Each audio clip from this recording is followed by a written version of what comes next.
Bonjour à toutes et à tous et bienvenue à Strasbourg pour le 65e congrès de l'Ordre des experts comptables. Aujourd'hui, nous allons parler des femmes d'influence et de la parité, égalité. Quels sont les enjeux? Et je suis très bien accompagnée sur ce plateau avec Arlette Groscost. Bonjour. Vous êtes députée du Haut-Rhin, vice-présidente du Conseil régional. Catherine Roth, merci d'être avec nous, élue de la CCI et chef d'entreprise des Cotillons d'Alsace. Et Coralie Bresch-Kraft, vous êtes expert comptable, commissaire aux comptes, membre élu du Conseil régional des experts comptables en Alsace. Bonjour. Voilà. Alors, je vais ouvrir ce débat avec un chiffre qui est paru justement le 12 octobre dernier, qui vient du rapport annuel sur l'inégalité des hommes et des femmes, qui est un chiffre qui est pas très réjouissant puisque la France est passée de la 18e à la 46e place sur un effectif total de 134 sur le rapport annuel sur l'inégalité entre les hommes et les femmes. Qu'est-ce que ça vous évoque qu'on ait baissé comme ça dans le classement, Madame Groscost? Alors, je vais démarrer. Bonjour d'abord à vous toutes et vous tous ici présents. Écoutez, c'est un chiffre regrettable puisque ces dernières années, nous avions quand même fait d'énormes efforts et nous avions progressé notamment en 2008-2009.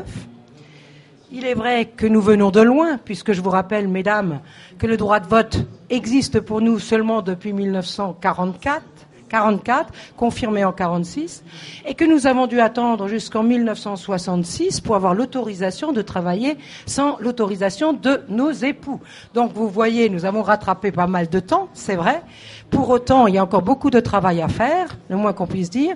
Nous avons fait six lois depuis, l'égalité homme-femme et notamment égalité salariale, mais malheureusement, ça reste toujours une obligation de moyens et non pas de résultats. C'est ça le constat. Quelle est la place de la femme dans le monde politique, Madame Groscost? Écoutez, je prendrai comme exemple l'Assemblée nationale. En 2002, nous étions 11,6% de femmes à l'Assemblée nationale, tous bords confondus. Je tiens à préciser qu'il y avait peut-être plus de femmes à gauche qu'à droite. Ce chiffre a légèrement augmenté en 2007 pour atteindre maintenant 16 et quelques pourcents. Nous sommes toujours à ce chiffre qui est nettement insuffisant et qui est un des derniers des chiffres de toute assemblée confondue, en ce compris en Afrique noire, où elles sont plus nombreuses. Vous voyez, nous sommes en queue de liste. Au Sénat, il y a un peu plus de femmes, puisque vous savez qu'au Sénat, depuis quelque temps, il y a le scrutin de liste. Donc, il y a obligation constitutionnelle d'avoir autant de femmes que d'hommes sur une liste sénatoriale. Mais alors, justement, qu'est-ce que vous pensez, vous, des quotas? Alors, à vrai dire, devant les femmes ici présentes et les femmes qui se sont énormément engagées dans les professions libérales, ça fait peut-être un peu bizarre un quota, parce que j'estime toujours qu'une femme qui a envie de réussir et d'aller de l'avant n'a pas forcément besoin de quotas pour y parvenir.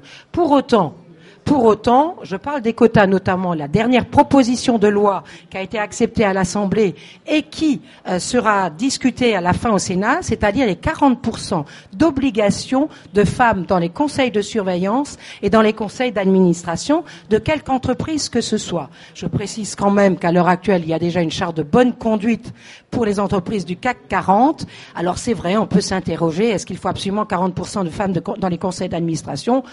Écoutez, à l'heure actuelle, on constate que c'est à peu près 20% et qu'il y a absolument obligation dans les grandes entreprises de pousser ce quota parce que j'estime qu'effectivement, il n'y a pas de raison que les femmes ne passent pas ce plafond de verre qui sont les organes dirigeantes. Madame Roth, justement, c'est quoi la place de la femme dans l'entreprise? Alors, dans l'entreprise, je peux vous donner les chiffres de la Chambre de commerce de Colmar, dont je suis effectivement membre élu. Sur près de 10 000 entreprises, il n'y a que 20% de femmes. Et le chiffre national, c'est 30%. À Colmar, c'est 20%. Ouais, donc nous avons encore beaucoup à faire. Ouais. À Colmar, comme dans certainement d'autres villes. C'est vrai que ce n'est pas parce qu'on va mettre dans un conseil d'administration ou dans quelconque assemblée 50% de femmes et 50% d'hommes, donc il y a un quota, que le problème sera réglé, forcément. La femme devra travailler plus toujours pour s'affirmer et pour être l'égale de l'homme au niveau professionnel, je pense. Mais comment vous expliquez que le chiffre soit si faible ? Eh bien, je pense que c'est une question de mentalité. Peut-être aussi que des femmes restent femmes, même si nous, tout en travaillant, nous restons femmes, bien évidemment, épouses, mères. Mais peut-être que certaines personnes ont plus de mal à faire plusieurs choses à la fois et à le faire bien et mettre leurs valeurs ailleurs. C'est les hommes qui ont du mal à nous... C'est la faute des hommes ou des femmes, en fait? Non, je pense pas. Excusez-moi. Je pense que les hommes doivent apprendre à composer probablement avec des épouses qui veulent s'affirmer dans leur métier. Et je crois que c'est un apprentissage pour eux. Il ne faut pas leur jeter la pierre.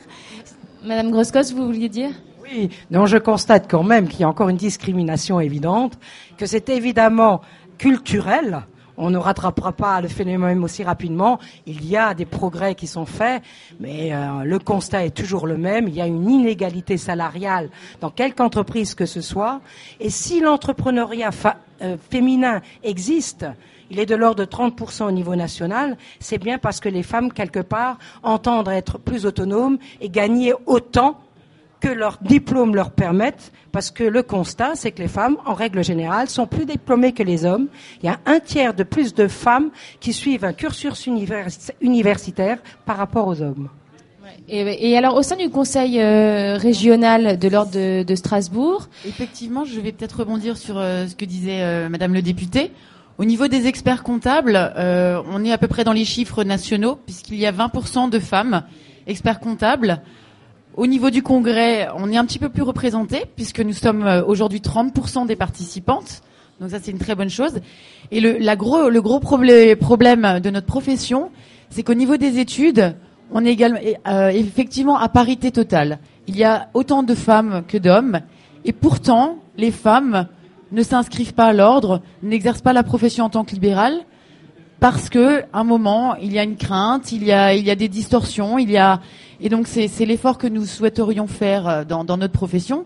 C'est peut-être pas arriver à une parité, mais arriver à encourager toutes les femmes qui sont très brillantes dans les études, à aller jusqu'au bout, aller jusqu'à l'installation, jusqu'à l'exercice libéral. Et comment on peut les encourager ?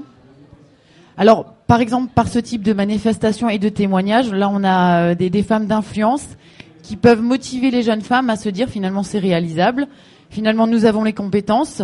Je pense même que les femmes et les hommes ensemble ont plus de compétences lorsqu'ils travaillent ensemble que lorsqu'ils travaillent chacun de leur côté. Donc je pense que c'est au cours des études, c'est en communiquant avec les étudiants, en communiquant sur la position des femmes dans la société, donc au niveau politique, au niveau entreprise, qu'on peut arriver, peut-être pas à une parité, mais à augmenter ces fameux pourcentages. Mais on dit que c'est peut-être, enfin, d'après ce que vous dites, il faudrait faire changer les mentalités des femmes pour leur donner un petit peu plus confiance, mais peut-être aussi changer la mentalité des hommes pour qu'ils aident un peu les femmes aussi au quotidien, non ? Qu'est-ce que vous en pensez ? Sans faire du féminisme de base, hein, mais... Oui, c'est évident, sans faire de féminisme de base. Pour autant, je pense que dans la nouvelle génération, c'est en train de changer, puisqu'ils ont fait les mêmes études avec des collègues féminines.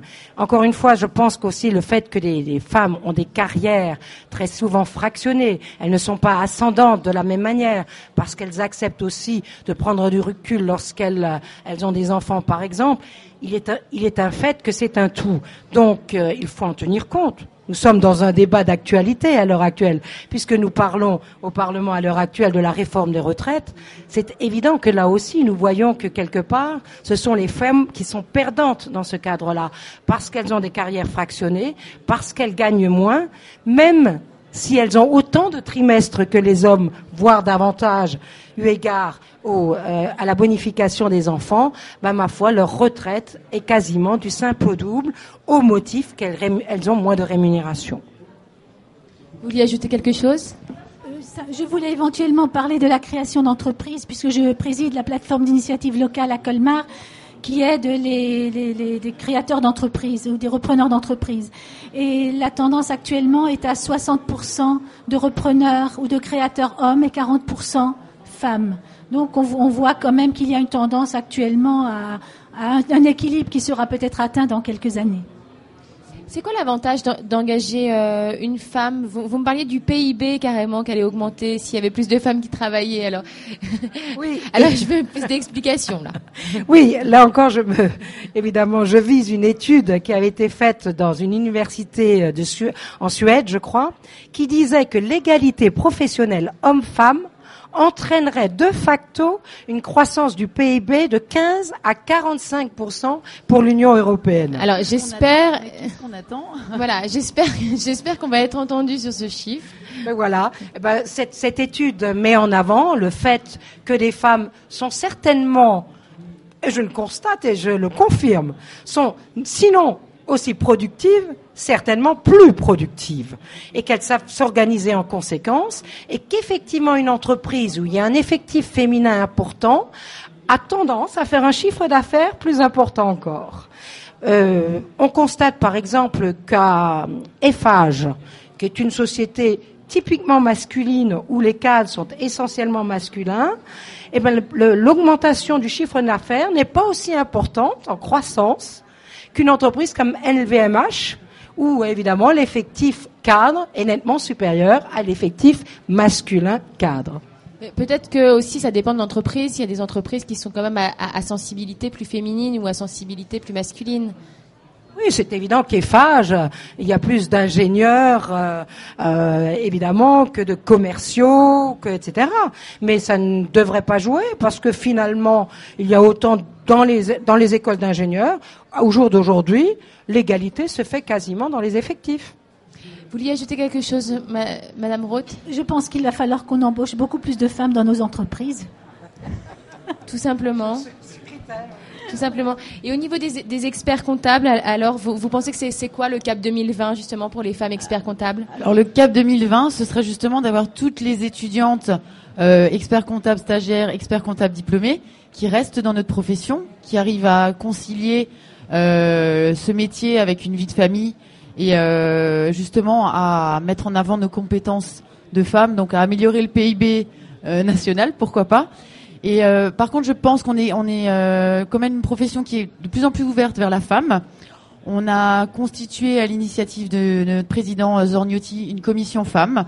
Donc c'est des femmes de tous les conseils régionaux, des experts comptables nationaux qui se réunissent une fois par trimestre pour justement mettre en avant les femmes dans notre profession, proposer des initiatives telles que les plateaux télé qu'on organise aujourd'hui, et puis donner envie aux consoeurs de s'investir de plus en plus dans notre profession.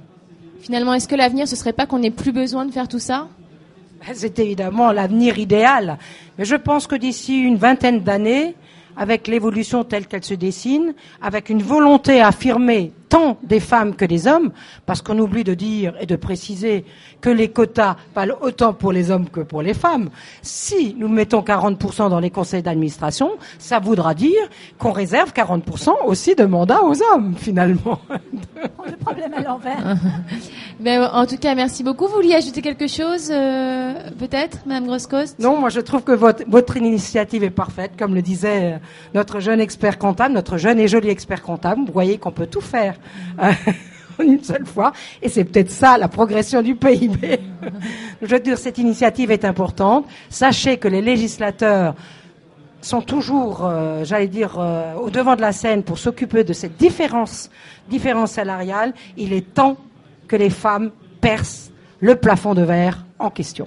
Je crois que le message a été clair et entendu. Je vous remercie beaucoup, en tout cas. Et puis, droit de réponse pour les hommes quand ils veulent ici sur ce plateau. À très bientôt. Au revoir.